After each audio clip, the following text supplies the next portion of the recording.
I thought we'd start off with another breathing exercise. And one of the exercises I like a lot, and Liz introduced me to it, is to breathe in for 4 and breathe out for 4. And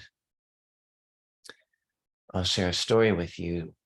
I'm in physical therapy, and one of the goals is to try and expand my belly a certain amount and my chest a certain amount. And I was measured before the class, and I was just measured last week, and I met my expansion goals. And I think it's really attributed to the fact that I was encouraged by Liz to do some breathing exercises. So I'm really thankful for that. And we'll just breathe in for 4 and out for 6. So I'll invite you to close your eyes or have a slightly downward gaze. And take a few deep breaths. And on your next in-breath, breathe in, 2, 3, 4. Out, 2, 3, 4, 5, 6. In, 2, 3, 4. Out, 2, 3, 4, 5, 6. In, 2, 3, 4. Out, 2, 3, 4, 5, 6. In, 2, 3, 4. Out, 2, 3, 4, 5, 6. Breathe in, 2, 3, 4.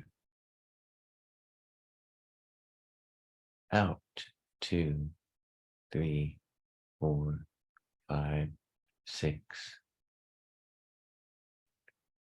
Breathe in, 2, 3, 4. Breathe out, 2, 3, 4, 5, 6. And as you continue to breathe in for 4 and out for 6, on your in-breath, feel your belly expand. And on your out-breath, release your belly.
Now bring your attention to the rise and fall of your chest.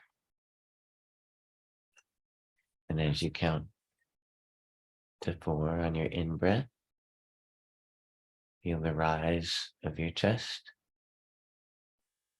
And as you count to 6 on your out breath, feel the fall of your chest.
Now take a few more deep breaths.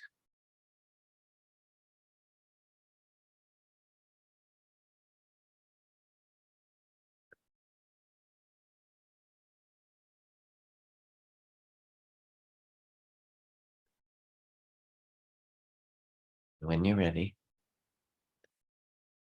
come back to the room and open your eyes.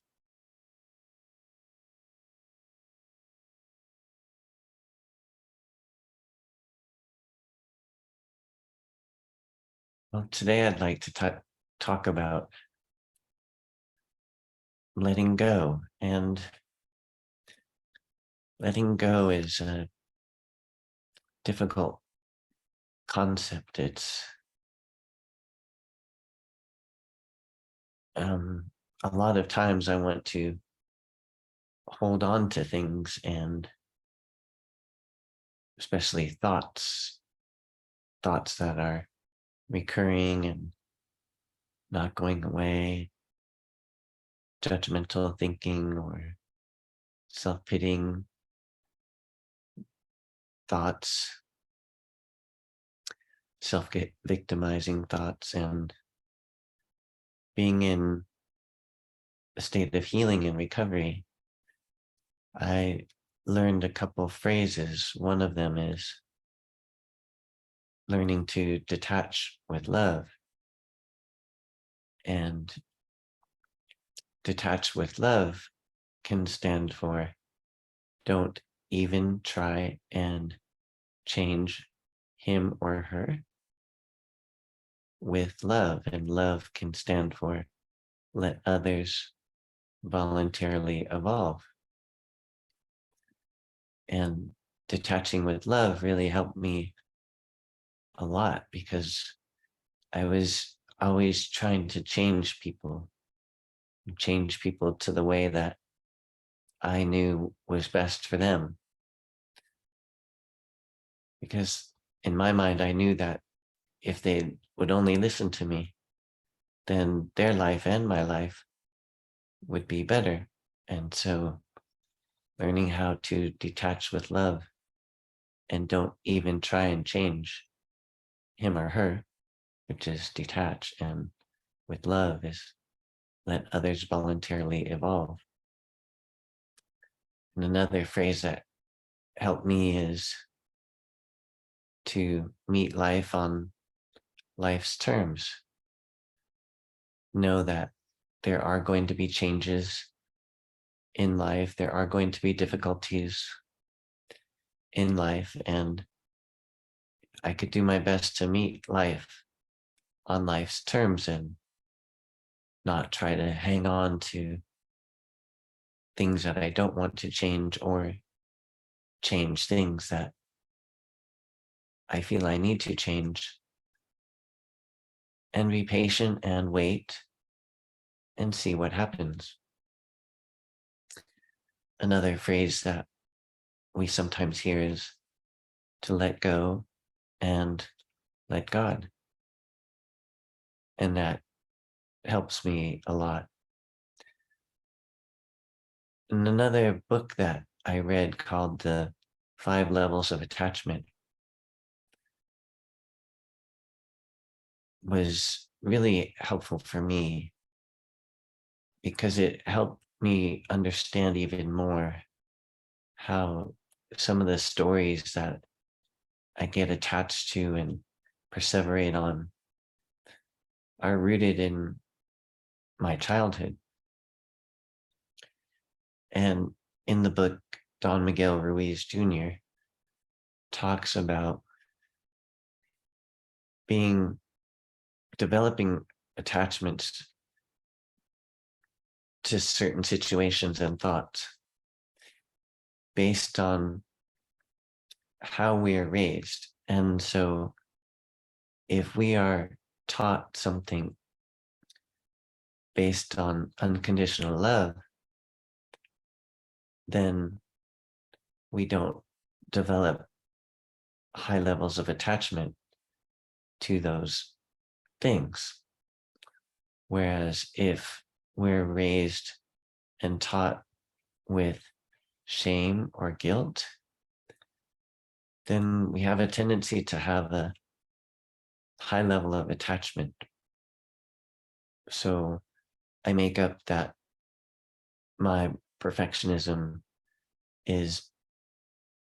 was taught that to me based on a shame-based thought process or teaching process, or I was made to feel guilty if I wasn't perfect, or shamed if I wasn't perfect, or didn't behave like a perfect child. And so I subsequently grew up thinking I needed to be perfect and have become attached to a high level of being perfect, which some of you would say that's exactly what you want from your surgeon. But I can tell you that sometimes we, as surgeons, are too attached to being perfect, and we can run into issues by trying to make things so perfect that rather than knowing that a perfectly imperfect result is actually wonderful. And in the 5 levels of attachment, Don Miguel Ruiz Jr. talks about the authentic self, or the inner child, being the first level. And that's when we're born, we don't have these high levels of attachment. I remember watching my son. He was not born thinking he needed to be perfect. He could respond and to his hunger and his sadness, or uh, fear or anger, and the next moment he would be in his next emotion. And so he was not at a high level of attachment.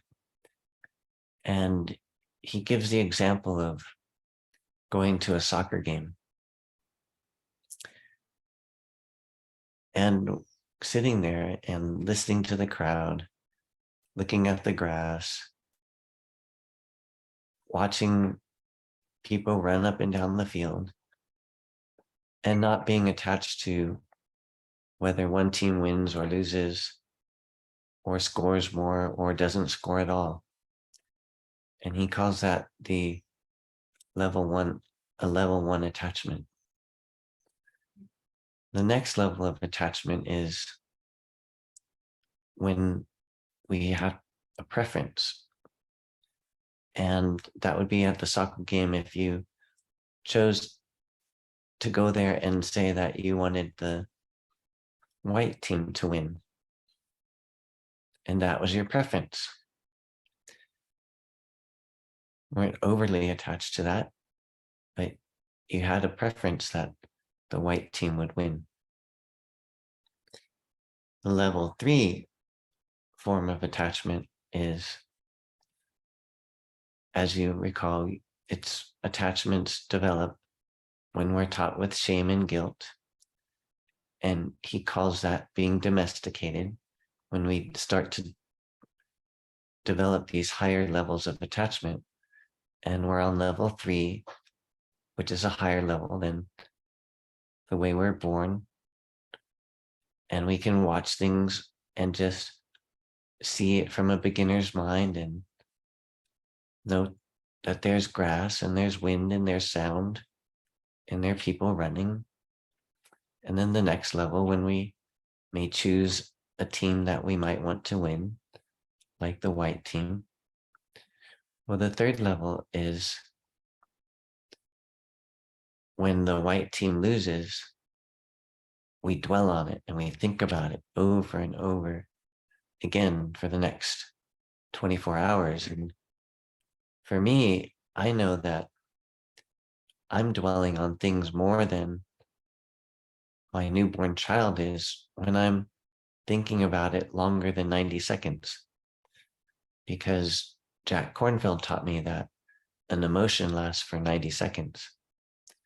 But when I think about it and dwell on it, then on my sadness or fear or anxiety or disappointment or anger, then I'm at least level 3 in attachment. And I'm a little bit more stuck on my thoughts because I'm replaying the thought over and over again, much longer than the 90 seconds that an emotion lasts when you watch a newborn child or a child who does not have a lot of attachments. The next level of attachment is level 4. And that's when we become the judge and the jury. So if I have judgmental thinking or self-victimization, like when I used to drive in my car or in my van and people would honk at me and I would judge them, thinking how horrible of a person they might be. How can they not see that I'm disabled? There's a picture of a person in a wheelchair on the license plate and I judge them or self-victimize myself and feel sorry for myself. And then if I'm judging them or self-victimizing myself, then I'm at a higher level of attachment. And Don Miguel Ruiz Jr. gives the example of the person going home and blaming for example, in the Super Bowl this past year, the quarterback fumbled the ball. And if I went home and said, I can't believe he did that, we have to trade him, he's an idiot, what was he thinking? He wasn't thinking. And so that's judgmental thinking, and that's a higher level of attachment. And the 5th level of attachment is when we are acting in an addictive pattern or fanatical ways. And for example, the example that he gives is there was a man whose team lost in one of the soccer leagues in Europe. And because they lost, they got demoted to a lower level league. And he went home and he killed himself. And so that's a high level of attachment. That's the fifth level of attachment. Another example he gave is when the orange team won and he wanted the other team to win. And so this man was driving a truck and he saw fans wearing the orange jersey and he ran into them and killed them. And so that's a high level of attachment. And his one of the main points about the book is that when we have these recurring thoughts, many of these thoughts may be as a result of how we were raised. Not all of us can remember how we were raised, but if we do have recurring thoughts and judgmental thinking and self-victimization and addictive or fanatic behavior, a behavior that's more than just a preference, then some of these thoughts may be recurring and occurring because we were taught with shame and guilt rather than unconditional love. And the exercise that helps me is if I notice I'm acting in my controlling behavior, which is a form of addiction for me, or perfectionism or people pleasing, that's when I'm at level 5. And I ask myself, can I come down to a place where it's a preference? Can I let go of my need to control or people please or be perfect? And can I let go and come down so I'm not judgmental or self-victimizing myself, and I'm not thinking about it numerous times throughout the day, longer than 90 seconds? Can I come down and have it be a preference that someone does something differently, for example? And this topic of letting go and the 5 levels of attachment help me come down to a lower level of attachment. And to me, I think sometimes maybe I can get to the lowest level where I'm at my authentic self and I don't even have a preference. I can just sit there and be. Sometimes I'm driving now and I just hear the honk of the horn. I don't even think that I don't judge that person that honked. I don't think about it more than 90 seconds. I don't have a preference whether or not they honked or not. I just heard the honk of the horn. And I could let go of my high level of attachment that I had before. The other thing that the letting go tells me is that there is a joy of letting go that James Barras talks about in his book called Awakening Joy.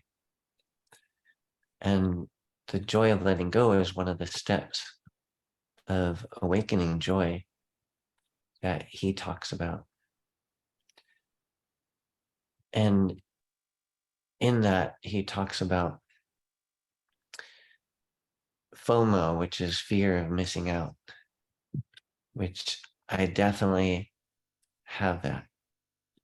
I don't want to miss out on anything. And as many of you know, when we are injured, we miss out on a lot of things that we didn't miss out on before. And that fear of missing out I think a lot of us have learned to understand that it's okay if I miss out on going outside today, for example. It's over 100 degrees, and before my injury, I would have gone outside and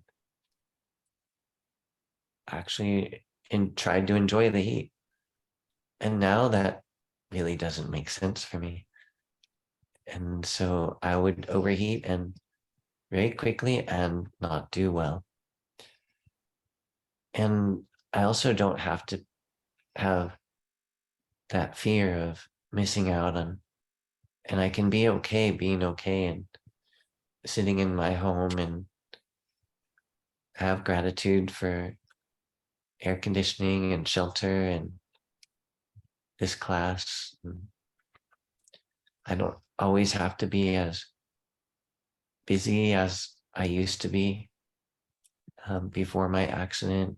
And in the chapter, James Barras also talks about the Chinese characters for busy, when dissected apart, means, have some interpretations have the meaning heart next to perish.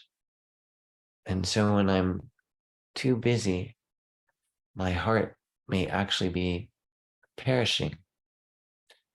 And I know I found that before I found mindfulness meditation. My part of what I needed to do is to be busy.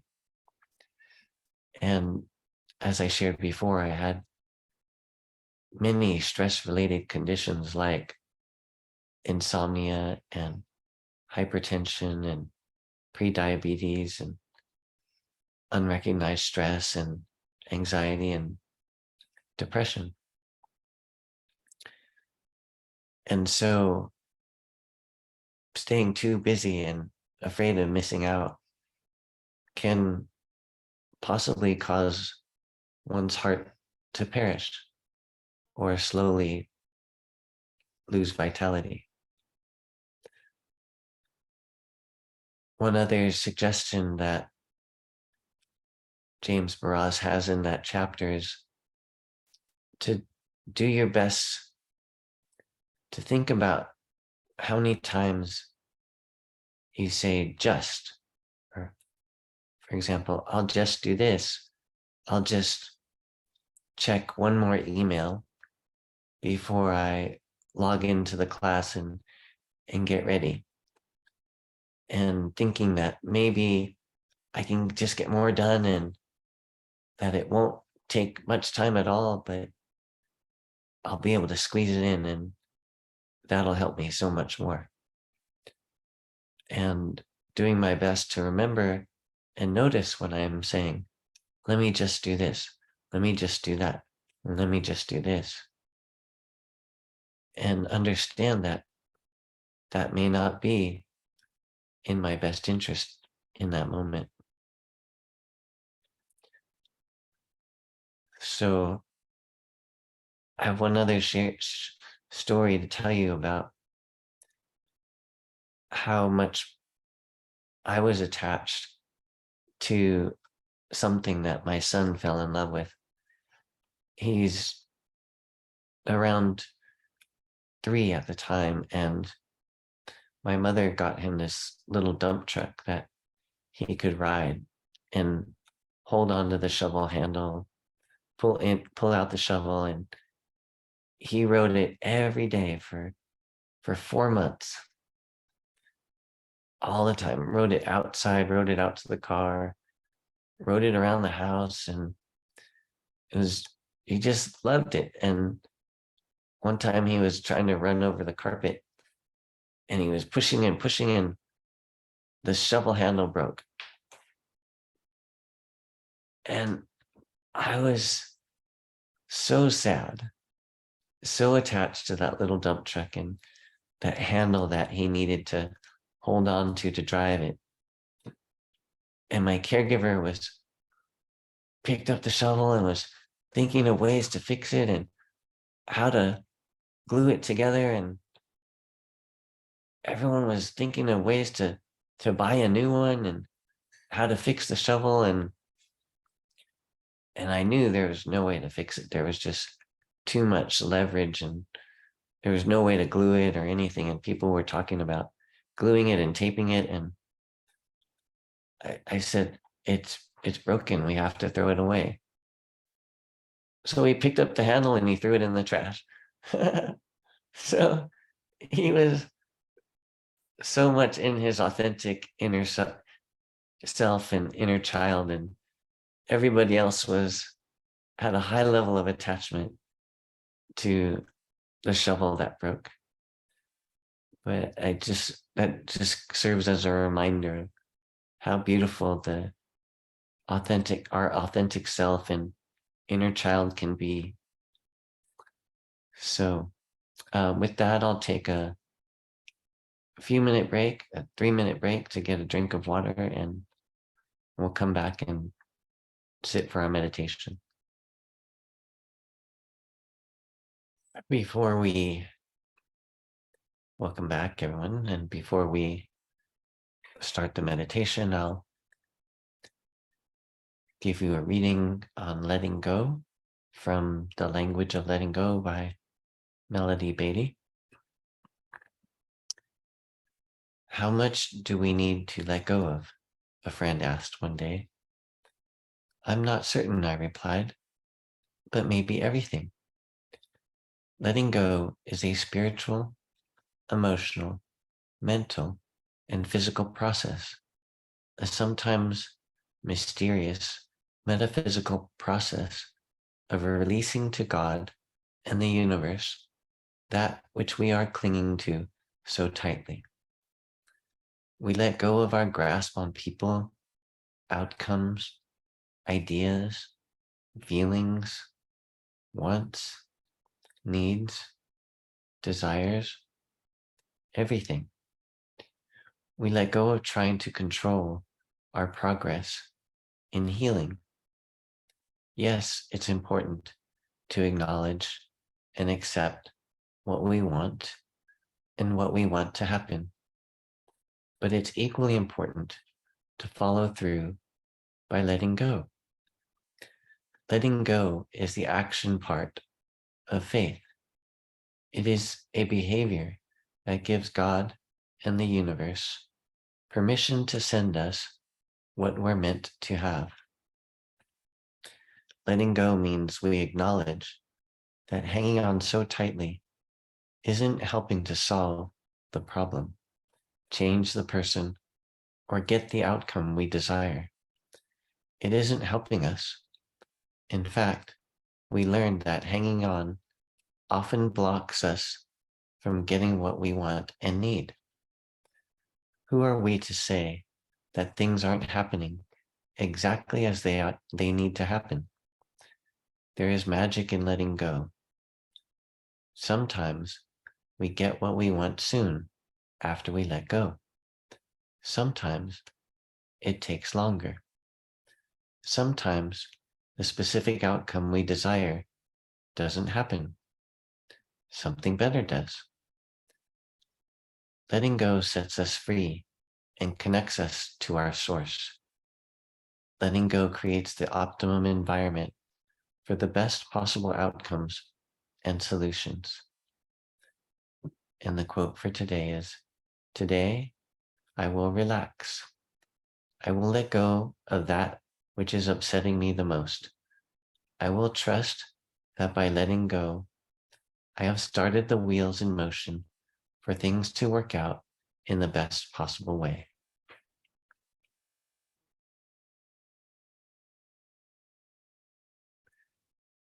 And now I'll invite you to close your eyes or have a slightly downward gaze and take a few deep breaths.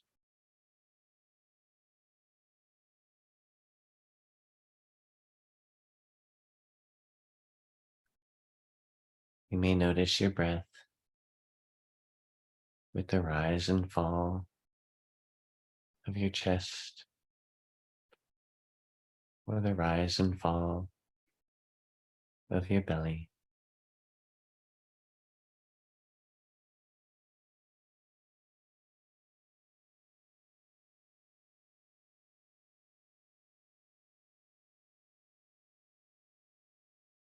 Notice your touch points, and as you're able, notice where your feet may be touching the ground or your chair, or your body may be touching your cushion or your chair or your mat or your bed.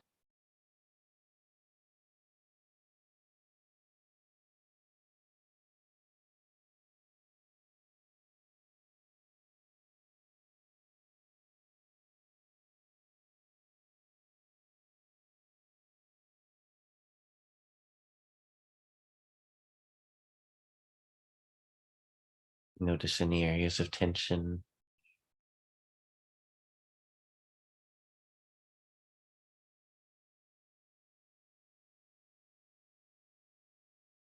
Relax the muscles around your eyes.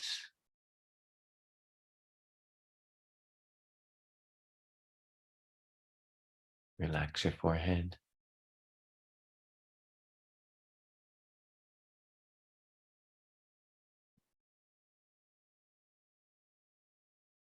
Relax your jaw.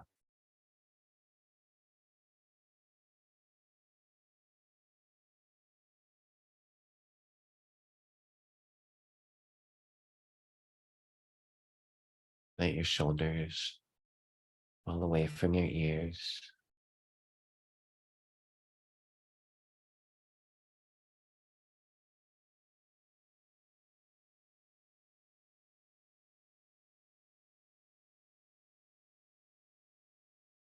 Bring attention to any story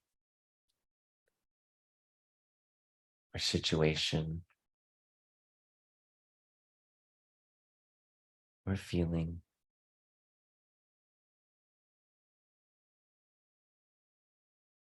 that you feel it's time to let go.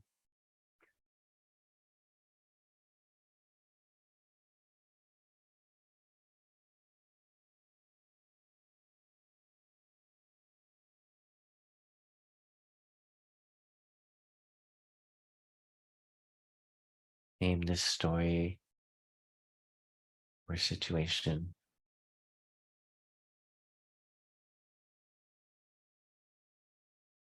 You may name it sadness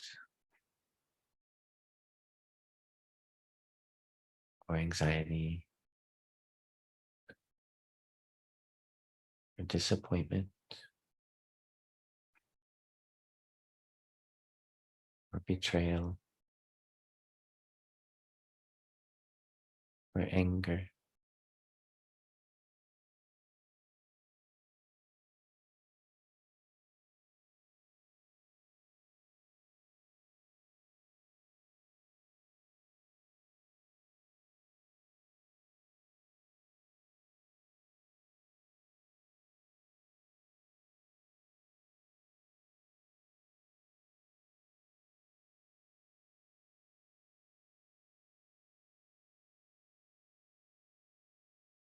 And allow them the space to be, to float without resistance.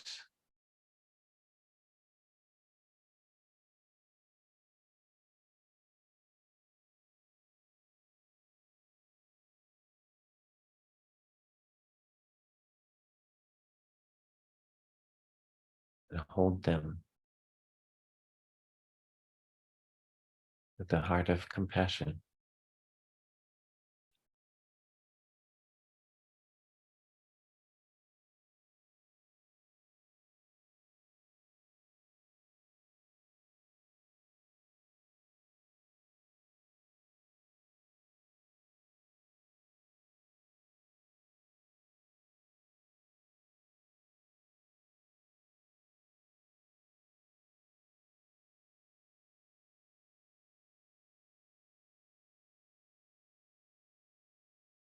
Now notice any feelings of unhappiness that comes from holding on.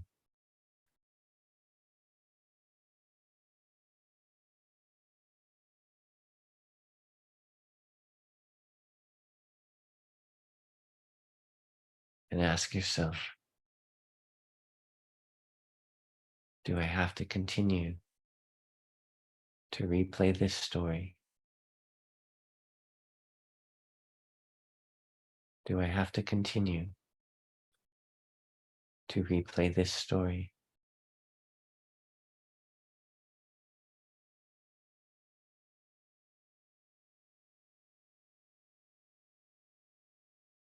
Do I have to hold on to these losses,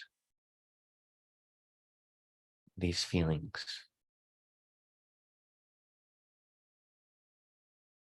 Do I have to hold on to these losses, these feelings?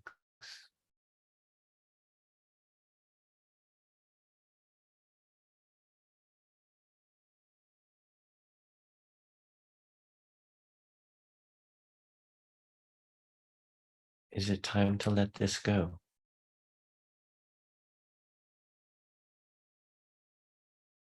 Is it time to let this go?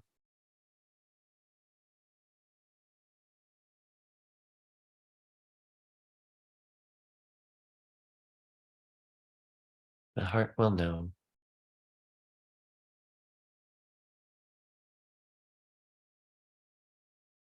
Ask yourself if it is indeed wise to release this holding.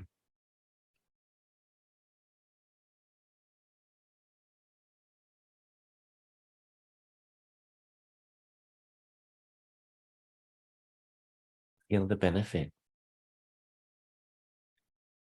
and the ease that will come from letting this go.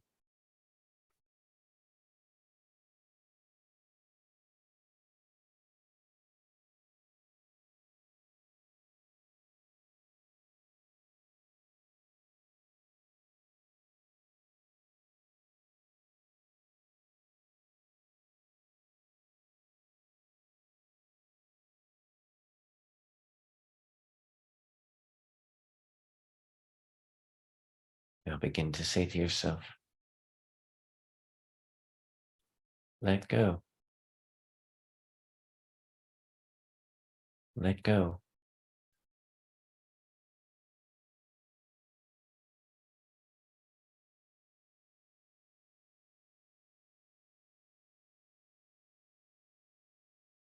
Repeat, let go, let go. Gently, over and over again. Let go, let go.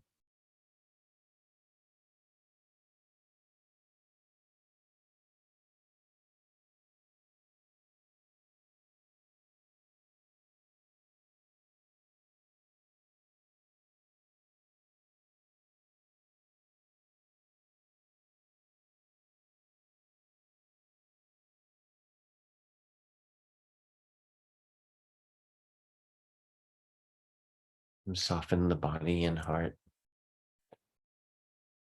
and let any feelings that arise drain out of you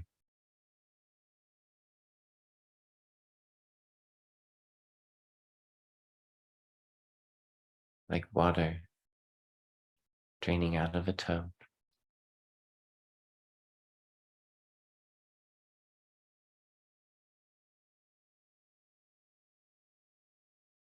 Let the images go, the beliefs, the self-righteousness, the self-pity,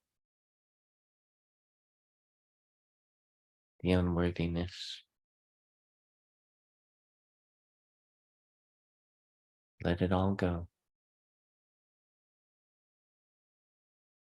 Let it all go.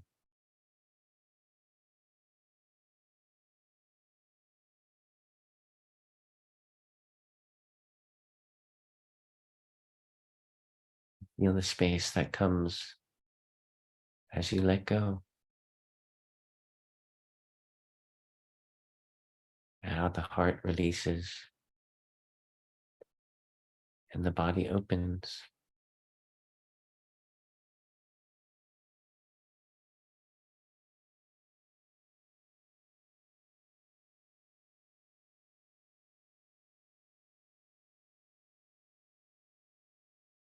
Sense the freedom,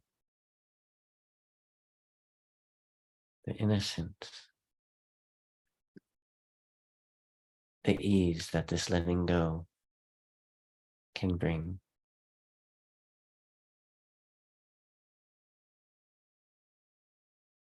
Say to yourself several more times,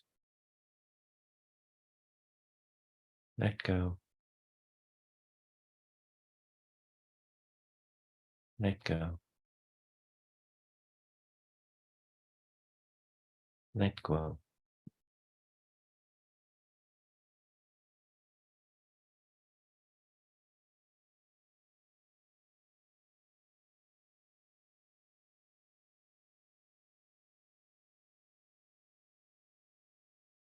Notice if the feelings return. Each time they return, breathe softly as if to bow to them and say kindly, I've let you go. I've let you go.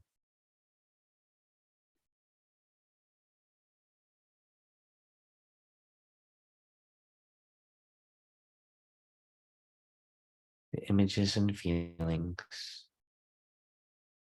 may come back many times. Yet as you continue to practice,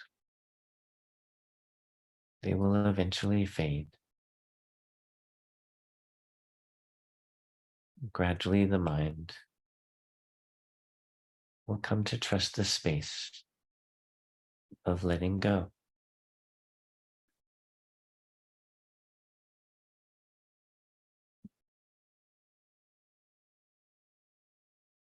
Gradually, the heart will be easy, and you will be free.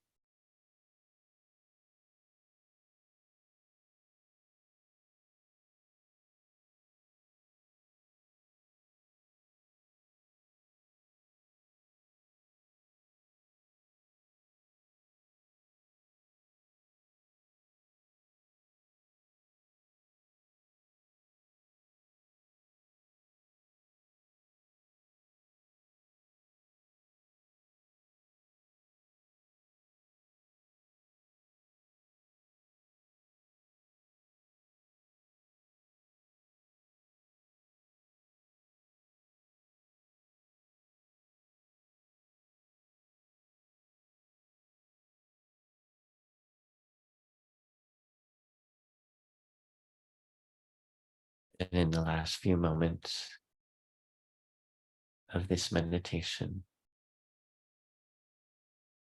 take a few more deep breaths.